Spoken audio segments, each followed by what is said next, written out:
ರಾಜ್ಯದ ರಾಜಕಾರಣದಲ್ಲಿ ನಮಗೆಲ್ಲ ಒಂದು ಈ ವೇದಿಕೆ ಮೂಲಕ ಒಂದು ನೋವಿದೆ. ದಲಿತರು ಒಂದು ಸಿಎಂ ಆಗಬೇಕಂತ ಒಂದು ಕನಸನ್ನ ಕಾಣ್ತಾ ಇದ್ದೀವಿ.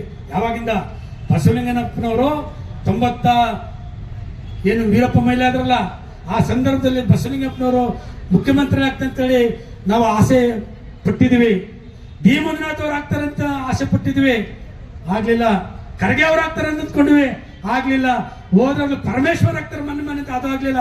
ಈಗಲಾದ್ರೂ KH ಮುನಿಯಪ್ಪ ಇದ್ದಾರೆ, ಅವರಾದ್ರೂ ಆಗ್ತಾರ, ಅದು ಆಗ್ತಾ ಇಲ್ಲ. ನಾವು ಮುಖ್ಯಮಂತ್ರಿ ಆಗ್ಬೇಕಂತ ಹೇಳಿದ್ರೆ ಕನಿಷ್ಠ ಒಲೆ ಮಹಾದೇವರು ಒಂದು ಪ್ಲಾಟ್ಫಾರ್ಮ್ ಬಂದ್ರೆ ಎಷ್ಟು ಸಂಖ್ಯೆ ಇದೀವಪ್ಪ ನಾವು? 1 ಕೋಟಿ ಹೆಚ್ಚು ಕಮ್ಮಿ ನಾವು ಇದ್ದೀವಿ. ಒಲೆ ಮಹಾದೇವರ ಹೆಸರಲ್ಲೇ 1 ಕೋಟಿ ಇದ್ದೀವಿ.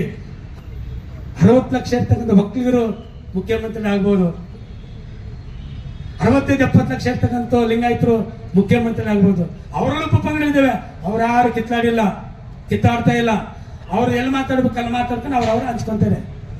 ಸಿದ್ದರಾಮಯ್ಯನವರು 2 ಟರ್ಮ್ ಮುಖ್ಯಮಂತ್ರಿ ಆದರು. ಸಿದ್ದರಾಮಯ್ಯನವರು ಮುಖ್ಯಮಂತ್ರಿ ಆಗಬೇಕಂದ್ರೆ ನಮ್ಮ ದಲಿತ ಸಂಘರ್ಷ ಸಮಿತಿ, ನಮ್ಮ ದಲಿತರು ವೋಟ್ ಮಾಡಿಲ್ವ ನಿಮಗೆ? ಸಿದ್ದರಾಮಯ್ಯ ಇನ್ನೂ 10 ವರ್ಷ ಇರಲಿ, ನಾವು ಬೇಡನಲ್ಲ. ಈ 30 ವರ್ಷಗಳ ಒಂದು ನೋವಿದಲ್ಲ, ದಲಿತ ಮುಖ್ಯಮಂತ್ರಿ ಆಗ್ಬೇಕಂತ. ಆ ಮುಖ್ಯಮಂತ್ರಿಗಳು ಆಗ್ಲಿಕ್ಕಾಗಿಲ್ವಲ್ಲ. ಕನಿಷ್ಠ ಈ ಒಳ ಮೀಸಲಾತಿ ಮಾಡೋದ್ರ ಮೂಲಕ 101 ಜಾತಿಗೆ ಅವಕಾಶ ಕೊಡೋದ್ರ ಮೂಲಕ ಹೆಚ್ಚಿನ ಸಂಖ್ಯೆಯಲ್ಲಿ ಇರ್ತಕ್ಕಂಥ ಒಲಮಾದಿರಲ್ಲಿ ಯಾರನ್ನೋ ಒಬ್ಬರು KH ಮುನಿಯಪ್ಪನ, ಪರಮೇಶ್ವರ್ ಅವರ ಅಥವಾ ನಮ್ಮ ದೊಡ್ಡ ಖರ್ಗೆ ಅವರಾದರೂ ಬಂದು ಮುಖ್ಯಮಂತ್ರಿ ಆಗ್ಬೇಕಂತ ನಮ್ಮೆಲ್ಲರ ಆಶಯ. ನಿಜ ಅಲ್ವಾ? ಆ ನಿಜ ಆಗ್ಬೇಕಂತ ನಾಳೆ ಏನಾದ್ರೂ ಕ್ಯಾಬಿನೆಟ್ ಏನಾದ್ರು ವ್ಯತ್ಯಾಸ ಆದ್ರೆ, ಮತ್ತೆ ದಲಿತ ಸಂಘರ್ಷ ಸಮಿತಿಗೆ ಯಾವುದೇ ಕ್ಷೇತ್ರಕ್ಕೆ ಹೋದ್ರೆ 5,000-10 ಸಾವಿರ ಮತವನ್ನ ಪರಿವರ್ತನೆ ಮಾಡೋ ತಾಕತ್ತಿದೆ. ಎಷ್ಟು? 5,000-10 ಸಾವಿರ ಮತವನ್ನ ಯಾವುದೇ ಕ್ಷೇತ್ರಕ್ಕೆ ಹೋದ್ರೂ ಕೂಡ ಪರಿವರ್ತನೆ ಮಾಡಕ್ಕಂತ ತಾಕತ್ ದಲಿತ ಸಂಘರ್ಷ ಸಮಿತಿಗಿದೆ. ಯಾಕಿದೆ ಅಂತ ಹೇಳಿದ್ರೆ, ಬಹುಜನ ಸಮಾಜವನ್ನ ಕಡಿದವರು ಇಲ್ಲಿರ್ತಕ್ಕಂಥ ನಾವು. ನಮ್ಮ ಸಮುದಾಯಕ್ಕೆ ಏನಾದ್ರೂ ನಾಳೆ ದಿನ ಏನಾದ್ರೂ ಆಗಿಲ್ಲ ಅಂತ ಹೇಳಿದ್ರೆ, ಸ್ಥಳೀಯ ಚುನಾವಣೆಗಳು ಬರ್ತಾ ಇದ್ದೇವೆ. 2022ರಲ್ಲಿ ನಾವೆಲ್ಲ ಕಾಂಗ್ರೆಸ್ ಬೆಂಬಲಿಸಿ, ಸುಧಾಮ್ ದಾಸು, ನಾನು, ಬಿ ಗೋಪಾಲು, ಅಂಬಣ್ಣ, ಸುಮಾರು 16 ಸಂಘಟನೆಗಳು ಸೇರಿ ನಾವು 21 ಕ್ಷೇತ್ರಗಳನ್ನ ನಾವು ಏನು ಕಳ್ಕೊಂಡಿತ್ತು, ಆ ಕಳ್ಕೊಂಡಿರ್ತಕ್ಕಂಥ ಕ್ಷೇತ್ರಗಳಲ್ಲಿ ನಾವು ಮತವನ್ನು ವಾಪಸ್ ತಂದು ಕೊಟ್ಟು 136 ಸೀಟ್ ಬಂದಿರೋದು ನಿಮ್ಮ ಗ್ಯಾರಂಟಿ ಸ್ಕೀಮ್ನಿಂದ ಅಲ್ಲ ಅಂತ ಗೊತ್ತೇ ಹೇಳ್ತಾ ಇದ್ದೀನಿ ನಾನು. ನಿಮ್ಮ ಗ್ಯಾರಂಟಿ ಸ್ಕೀಮ್ನಿಂದ ಏನಾದರೂ ಗೆದ್ದಿದ್ರೆ ಪಾರ್ಲಿಮೆಂಟ್ ಎಲ್ಲಿ ಯಾಕಪ್ಪ ನೀವು ಹಳೆ ಮೈಸೂರಿನಲ್ಲಿ ಎಲ್ಲ ಕಚ್ಕೊಂಡೋಯ್ತು? ಈ ಸೂಕ್ಷ್ಮತೆನ ದಲಿತ ಸಂಘರ್ಷ ಸಮಿತಿ ಕಾರ್ಯಕರ್ತರು ಗೊತ್ತಿದೆ. ದಯಮಾಡಿ ಇದನ್ನ ಸನ್ಮಾನ್ಯ ಮುಖ್ಯಮಂತ್ರಿ ಗಮನಕ್ಕೆ ತರ್ರಿ, ಉಪಮುಖ್ಯಮಂತ್ರಿ ಗಮನಕ್ಕೆ ತರ್ರಿ, ಮತ್ತೆ ಸಚಿವ ಸಂಪುಟದಲ್ಲಿರ್ತಕ್ಕಂಥ ಎಲ್ಲ ಸಚಿವ ಸಂಪುಟದ ಮಂತ್ರಿಗಳಲ್ಲಿ ಕಳಕಳಿ ಮನವಿದೆ.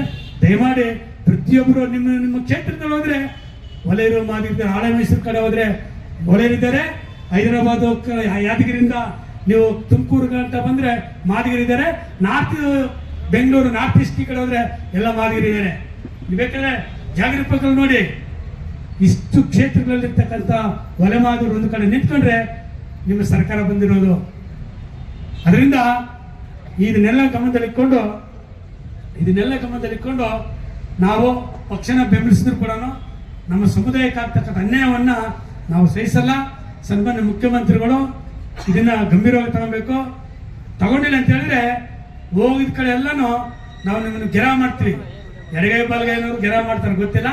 ದಲಿತ ಸಂಘರ್ಷ ಇಬ್ಬರೇ ಇದ್ರು ಕೂಡ ನಿಮ್ಮನ್ನ ಗೆರ ಮಾಡ್ತೀವಿ, ನಿಮ್ಮ ಪಂಚ ಸಮೇತ ಹಿತಾಗ್ತೀವಿ ಅನ್ನೋದನ್ನ 1986ರ ಸಂದರ್ಭನ ನೆನಪು ಮಾಡ್ತೀನಿ. ಸಂವಿಧಾನಬದ್ಧವಾಗಿ ಕಟ್ಟಕಡೆಯ ವ್ಯಕ್ತಿ ಭಾರತ ದೇಶದಲ್ಲಿ ಇವನಿಗೆ ಆರ್ಥಿಕ ಶೈಕ್ಷಣಿಕ ಸಮಾಜವನ್ನು ಕಂಡುಕೊಳ್ಬೇಕು. ಅದರಲ್ಲಿ ವಿಶೇಷವಾಗಿ ಶೋಷಿತ ವರ್ಗಗಳಿಗೆ ನ್ಯಾಯವನ್ನು ಸಿಕ್ಕಬೇಕಂತ ಏನು ಹೋರಾಟ ಮಾಡಿದರು, ಆ ಹೋರಾಟಕ್ಕೆ ಇವತ್ತು ಸ್ವತಂತ್ರ ಭಾರತದಲ್ಲಿ 75 ವರ್ಷಗಳಾದ ಮೇಲೆ ಸಮಾನವಾಗಿ ಹಂಚಿಕೊಳ್ಳುವಂಥ ಸುವರ್ಣಾವಕಾಶ ಸರ್ವೋಚ್ಚ ನ್ಯಾಯಾಲಯ ಕೊಟ್ಟಿದೆ. ಇದರಲ್ಲಿ 101 ಜಾತಿಗಳು ಕೂಡ ಮನವರಿಕೆ ಮಾಡಿಕೊಂಡು ನಮ್ಮನ್ನು ನಾವು ಅರ್ಥ ಮಾಡಿಕೊಂಡು ನಾವೆಲ್ಲರೂ ಒಟ್ಟಿಗೆ ಬಾಳಿ ಬದುಕಿದಾಗ ಎಲ್ಲರಿಗೂ ನ್ಯಾಯ ಸಿಗ್ತದೆ, ಎಲ್ಲರೂ ಸುಖವಾಗಿ ಬಾಳಿ ಬದುಕಬಹುದು ಅನ್ನೋ ಮನೋಭಾವವನ್ನು ಬೆಳೆಸ್ಕೊಳ್ಳೋಣ. ವಿಶೇಷವಾಗಿ ನೀವು ಇವತ್ತು ಮಾಡಿರುವುದು ಅದಕ್ಕೆ ಮಾರ್ಗದರ್ಶನವಾಗಿದೆ, ದಾರಿದೀಪವಾಗಿದೆ. ಈ ವಿಷಯವನ್ನ ಮಾನ್ಯ ಮುಖ್ಯಮಂತ್ರಿಗಳಿಗೆ ನಾನು ಮತ್ತು ನಮ್ಮ ಮಂತ್ರಿಗಳಾದಂಥ ಸುಧಾಕರ್ ಅವರು ಇವತ್ತು ಸಾಧ್ಯವಾದರೆ ಇವತ್ತು ಅಥವಾ ನಾಳೆ ತಿಳಿಸ್ತೇವೆ. ನಿಮ್ಮ ಅಭಿಪ್ರಾಯ ಸರಿಯಾಗಿದೆ, ನಿಮ್ಮ ಹೋರಾಟ ಹೀಗೆ ಇರಲಿ, ಸಂಪೂರ್ಣವಾಗಿ ನಿಮ್ಮ ಹೋರಾಟಕ್ಕೆ ನಿಜವಾಗಲೂ ಸರ್ಕಾರ ಬೆಂಬಲ ಇರ್ತದೆ, ನಿಮ್ಮ ಹೋರಾಟ ಸಮಂಜಸವಾಗಿದೆ.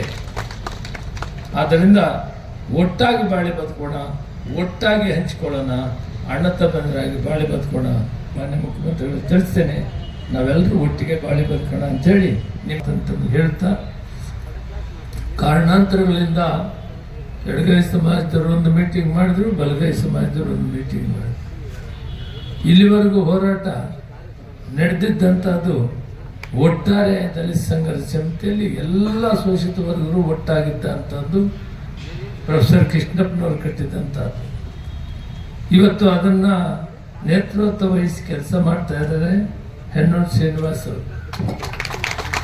ನಾವು ಯಾವತ್ತೂ ಕೂಡ ಬೇರೆ ಆಗಬಾರ್ದು. ಕಾರಣಾಂತರಗಳಿಂದ ಈ ಎರಡು ಘಟನೆಗಳು ನಡೆದಿದ್ದು ನಮಗೆ ಸಮಾಧಾನ ತಂದಿಲ್ಲ. ಇದಕ್ಕೆ ಯಾರೂ ಪ್ರೋತ್ಸಾಹನೂ ನಾವು ಕೊಟ್ಟಿಲ್ಲ. ನಾನು ಕ್ಯಾಬಿನೆಟ್ ಮೀಟಿಂಗ್ ಆದ ತಕ್ಷಣ ಈಚೆ ಬಂದು ಒಂದು ಮನವಿ ಮಾಡಿಕೊಂಡೆ. 56,000 ಹುದ್ದೆಗಳಿಗಾಗಿ ಸುಮಾರು 3-4 ತಿಂಗಳಿಂದ 5 ತಿಂಗಳಿಂದ ನಮ್ಮ ಎಲ್ಲ ಜನರಲ್ ಕ್ಯಾಂಡಿಡೇಟ್ಸು ಏಜ್ ಬಾರ್ ಆಗುವಂಥ ಪರಿಸ್ಥಿತಿ ಬಂದಾಗ ಧಾರವಾಡದಲ್ಲಿ ದೊಡ್ಡ ಒಂದು ಸಭೆಯನ್ನು ಮಾಡಿ ಅವರು ಹೋರಾಟಕ್ಕೆ ಇಳಿಯುವಂಥ ಸಂದರ್ಭ ಬಂತು. ಆ ಸಂದರ್ಭದಲ್ಲಿ ನಾವು ಒಂದು ಆಪ್ತವಾದ ನಿರ್ಣಯವನ್ನು ಮಾಡಿದ್ವಿ. ರಿಕ್ರೂಟ್ಮೆಂಟನ್ನು ಪ್ರಾರಂಭ ಮಾಡಿಬಿಡೋಣ, ಅವರು ಹೋರಾಟಕ್ಕೆ ಇಳಿಯೋದು ಬೇಡ. ಯಾಕಂದರೆ ಸುಮಾರು ಲಕ್ಷಾಂತರ ಹುದ್ದೆ ಖಾಲಿ ಇರುವಾಗ ಅದನ್ನು ತುಂಬಿಸೋ ಕೆಲಸ ಮಾಡಬೇಕು ಅಂತೇಳಿ ಮಾನ್ಯ ಮುಖ್ಯಮಂತ್ರಿಗಳು ನಾವೆಲ್ಲ ಸೇರಿ ಆ ತೀರ್ಮಾನ ತೆಗೆದುಕೊಳ್ಳುವಾಗ ಒಂದು ಪ್ರಾಬ್ಲಮ್ ಏನಾಯ್ತು ಅಂದರೆ, ವಿಷಯ ಸ್ವಲ್ಪ ಕೋರ್ಟಲ್ಲಿ ಬಯಸಲಾಗಿರಲಿಲ್ಲ. ಆಮೇಲೆ ಪ್ರಪೋರ್ಷನೇಟ್ ಆಗಿ 17-15 ಬಂದಾಗ ಹಂಚಿಕೆ ಆಗಲಿಲ್ಲ. ಇಂಥ ಸಂದರ್ಭದಲ್ಲಿ ಜನರಲ್ ಆಗಿ ಒಂದು ತೀರ್ಮಾನಕ್ಕೆ ಬಂದ್ವಿ, ರಿಕ್ರೂಟ್ಮೆಂಟ್ ಸ್ಟಾರ್ಟ್ ಆಗಲಿ, ಅದಾದ ಮೇಲೆ ಒಳಮೀಸಲಾತಿಯನ್ನು ಅನುಸರಿಸೋಣ, ಅದಕ್ಕೆ ಅಳವಡಿಸೋಣ ಅನ್ನುವಂಥ ಚಿಂತೆಯಲ್ಲೇ ಇದ್ದುಬಿಟ್ಟರೆ ಯಾರೂ ಕೂಡ ಆಗಬಾರ್ದು ಅನ್ನುವಂಥ ಚಿಂತೆ ಇರಲಿ. ಇದರ ನೇತೃತ್ವವನ್ನು ಸಮಾಜ ಕಲ್ಯಾಣ ಸಚಿವರು ಮಹದೇವಪ್ಪನವರು ವಹಿಸಿದ್ರು.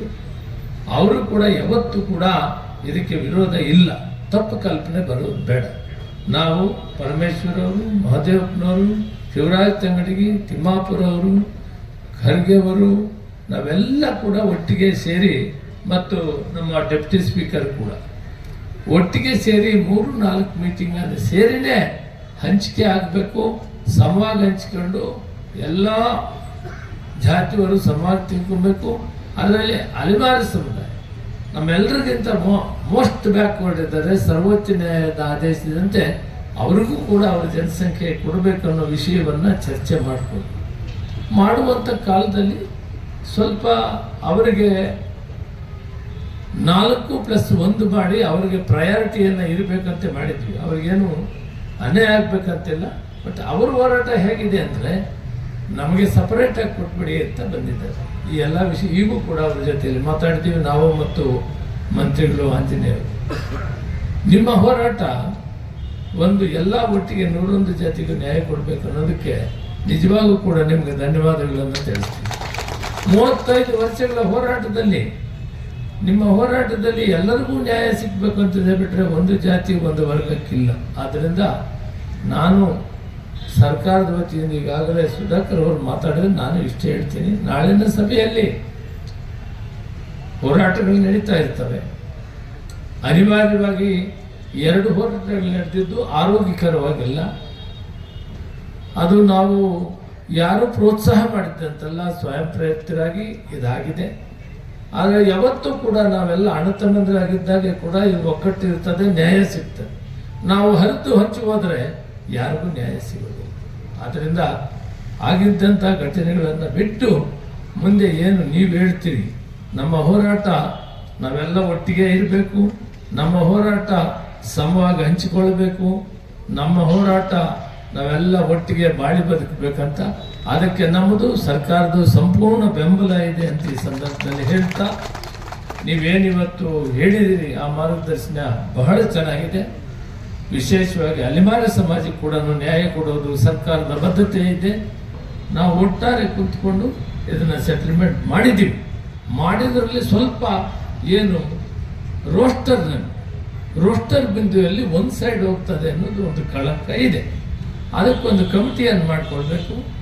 ನಮಗೆ ಯಾರಿಗೂ ಕೂಡ ABC ಏನು ಮಾಡ್ಕೊಂಡಿದ್ದೀವಿ ಅವ್ರು ಯಾರಿಗೂ ಕೂಡ ಅನ್ಯಾಯ ಆಗದಂಥ ರೀತಿಯಲ್ಲಿ ಅದನ್ನು ಮಾಡುವಂಥದ್ದು ಮತ್ತು 17 ಯಾವ ರೀತಿ ಹಂಚ್ಕೊಳ್ಬೇಕು, 2 ಇಶ್ಯೂಗಳನ್ನು ನಾಳೆ ಮುಖ್ಯವಾಗಿ ಮಾತಾಡಬೇಕಾಗ್ತದೆ. ಆದ್ದರಿಂದ ಅದನ್ನು ಮಾತಾಡೋಣ. ನಾವೆಲ್ಲರೂ ಒಟ್ಟಿಗೆ ಇದ್ದಾಗಲೇ ಇದಕ್ಕೆ ಶಕ್ತಿ. ನಾವು ಒಟ್ಟಿಗೆ ಇರುವಂಥದ್ದನ್ನು ಮಾಡೋಣ. ಅಕಸ್ಮಾತ್ ಆಗಿರುವಂಥದ್ದನ್ನೇನು ತಲೆಗೆ ಹಾಕ್ಕೊಳ್ಳೋದು ಬೇಡ. ಮತ್ತೆ ಇದು ಪೈಸಲಾದ ತಿರುಗಿ ನೀವೆಲ್ಲ ಒಟ್ಟಿಗೆ ಇರ್ತೀರಿ, ಒಟ್ಟಿಗೆ ಇರಲೂಬೇಕು. ಯಾವತ್ತೂ ಕೂಡ ಪ್ರಜ್ಞಾವಂತರು ಬಾಬಾ ಸಾಹೇಬ್ ಅಂಬೇಡ್ಕರ್ ಸಂವಿಧಾನ ಓದೋದಾದರೆ ಅದನ್ನು ನಾವು ಸ್ವೀಕಾರ ಮಾಡೋದಾದರೆ, ಅದನ್ನು ಅನುಸರಿಸಿ ಹೋಗ್ಬೇಕಾದ್ರೆ ನಾವೆಲ್ಲರೂ ಒಟ್ಟಿಗೆ ಇರಲೇಬೇಕು. ಮತ್ತು ಏನು ಇವತ್ತು ಮೀಸಲಾತಿ ಬೇರೆ ಬೇರೆ ಸಂದರ್ಭದಲ್ಲಿ ಇವತ್ತು ಸಮಾಜದಲ್ಲಿ ಇವತ್ತೇನು ವಿಕೇಂದ್ರೀಕರಣ ಆಗಿರ್ತಕ್ಕಂಥ ಸಂದರ್ಭದಲ್ಲಿ ಇವತ್ತು ನಾಯಕತ್ವ ಬೆಳಿಬೇಕು, ನಾಳೆ ನಾಯಕತ್ವ ಲಕ್ಷಣಗಳಿರ್ತಕ್ಕಂಥವ್ರಿಗೆ ಕೆಳ ಹಂತದಿಂದ ಅವ್ರಿಗೆ ಅವಕಾಶಗಳಾಗಬೇಕು ಅಂತಕ್ಕಂಥದ್ದು ಎಲ್ಲರ ಉದ್ದೇಶ. ಇದರಲ್ಲೂ ಸಹ ಒಮ್ಮೆಲೆ ಇದು ಏನು ಈ ಸಮಸ್ಯೆ ಬಗೆಹರಿತದೆ ತಕ್ಷಣ ಭವಿಷ್ಯ ಅದಕ್ಕೆಲ್ಲದಕ್ಕೂ ಅನ್ವಯ ಆಗುತ್ತೆ. ಅದಕ್ಕೆ ಹಂತವಾಗಿ ಇದನ್ನು ಅನ್ವಯ ಮಾಡುವಂಥದ್ದು ಖಂಡಿತ. ಯಾಕಂದರೆ ಒಂದು ಹಂತದಲ್ಲಿ ಇದು ತೀರ್ಮಾನ ಆದಮೇಲೆ ಮುಂದೆ ಎಲ್ಲ ಹಂತದಲ್ಲೂ ಇದು ಅನ್ವಯ ಆಗ್ತಕ್ಕಂಥದ್ದು ಆಗ್ತದೆ ಅಂತಕ್ಕಂಥದ್ದು ನನಗೂ ವಿಶ್ವಾಸ ಇದೆ. ಅದರಿಂದ ಇವೆಲ್ಲ ವಿಚಾರಗಳು ತಾವು ಇವತ್ತು ಮುಂದೆ ಇಟ್ಟಿದ್ದೀರಾ. ಖಂಡಿತ ಇವತ್ತು ಸರ್ಕಾರದ ಪ್ರತಿನಿಧಿಗಳಾಗಿ ನಾವೆಲ್ಲರೂ ಬಂದಿದ್ದೀವಿ. ಖಂಡಿತ ಮಾನ್ಯ ಮುಖ್ಯಮಂತ್ರಿಗಳಿಗೆ ತಿಳಿಸೋದ್ರ ಜೊತೆಗೆ ತಮ್ಮೆಲ್ಲರ ಒಂದು ಸದುದ್ದೇಶದ ಬಗ್ಗೆ ಕೂಡ ನಾನು ವಿಶೇಷವಾಗಿ ಅದನ್ನು ನಾಳೆ ಸಂಪುಟದಲ್ಲಿ ಈ ರೀತಿ ಕೂಡ ಹೋರಾಟಗಳು ಮಾಡ್ತಾ ಇದ್ದಾರೆ. ನಮಗೆ ನ್ಯಾಯ ಕೊಡೋದ್ರ ಜೊತೆಗೆ ನಮ್ಮನ್ನೆಲ್ಲರನ್ನೂ ಒಟ್ಟಿಗೆ ಕರ್ಕೊಂಡು ಹೋಗ್ತಕ್ಕಂಥದ್ದು ಆಗಬೇಕು ಅಂತಕ್ಕಂಥ ಒಂದು ಕಳಕಳಿ ಎಲ್ಲ ಬಹುಶಃ ಇದು ಎಲ್ಲರೂ ಬಹುಶಃ ಮೆಚ್ತಾರೆ. ಬಹುಶಃ ಇದನ್ನು ಯಾರೂ ಊಹಿಸ್ಲಿಕ್ಕೆ ಸಾಧ್ಯ ಇಲ್ಲ. ಎಲ್ಲರಿಗೂ ಸಮಾನವಾಗಿ ಅವಕಾಶ ಆಗಬೇಕು ಅಂತಕ್ಕಂಥ ಒಂದು ತಮ್ಮ ಕಳಕಳಿಯನ್ನು ಕೂಡ ನಾವು ನಾಳೆ ಸಂಪುಟದ ಸಭೆಯಲ್ಲಿ ಚರ್ಚೆ ಮಾಡಿ ಪ್ರಾಮಾಣಿಕವಾಗಿ ಇದರ ಸಮಸ್ಯೆ ಬಗೆಹರಿಸ್ತಕ್ಕಂಥ ವಿಶ್ವಾಸ ನಮ್ಮೆಲ್ಲರ ಹಿರಿಯರ ಅನುಭವ ನಾವು ನಾಳೆ ಅವರ ಪಡ್ಕೊಂಡು ನಾಳೆ ನಾವು ಇದಕ್ಕೆ ಸಮಸ್ಯೆ ಬಗೆಹರಿಸ್ತೀವಿ ಅಂತಕ್ಕಂಥ ಮಾತನ್ನು ಈ ಸಂದರ್ಭದಲ್ಲಿ ಹೇಳಿ ಮತ್ತೊಮ್ಮೆ ತಮ್ಮ ಹೋರಾಟ ಒಂದು ಒಳ್ಳೆ ದಿಕ್ಕಿನಲ್ಲಿ ಹೊಸ ದಿಕ್ಕಿನಲ್ಲಿ ತಾವು ಪ್ರಾರಂಭ ಮಾಡಿದಾರ. ಈ ರೀತಿಯಾಗಿ ಸಮಾಜದಲ್ಲಿ ಎಲ್ಲರೂ ಒಟ್ಟಿಗೆ ಒಳ್ಳೆ ಸಂತೋಷವಾಗಿರ್ಬೇಕು ಅಂತಕ್ಕಂಥ ಹೋರಾಟಗಳು ಮತ್ತಷ್ಟು ತಾವು ಮಾಡಬೇಕು ಅಂತಕ್ಕಂಥ ಮಾತನ್ನು ಈ ಸಂದರ್ಭದಲ್ಲಿ ಹೇಳಿ ಮತ್ತೊಮ್ಮೆ ತಮಗೆಲ್ಲರಿಗೂ ನನ್ನ ಧನ್ಯವಾದಗಳು ತಿಳಿಸ್ತೇನೆ. ನನ್ನ ಮಾತು ಮುಗಿಸ್ತೇನೆ. ಜೈ ಹಿಂದ್.